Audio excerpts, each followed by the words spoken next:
कृष्णाय वासुदेवाय हरे परमात्मने प्रणतक्लेशनाशाय श्री गोविंदाय नमो नमः। श्री गुरुभ्यो नमः।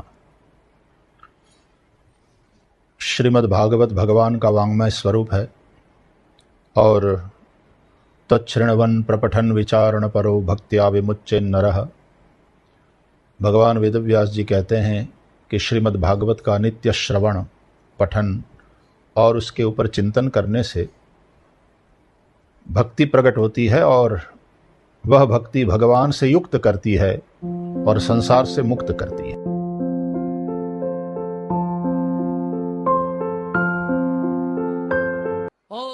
ધ્યાનપૂર્વક સાંભળજો કે આવનારી 2 જાન્યુઆરી થી 8 જાન્યુઆરી 2025 2 જાન્યુઆરી થી 8 જાન્યુઆરી 2025 રાયપુરમાં જૈનમ માનસ ભવનમાં સ્વર્ગસ્થ જમનાદાસ મગનલાલ મીરાણી પરિવાર દ્વારા પૂજ્ય રમેશભાઈ ઓઝા ભાઈશ્રીની ભાગવત કથા એ રાયપુરમાં મીરાણી પરિવાર દ્વારા મનાવાશે અને આપણે બધા એનો આનંદ લેશું।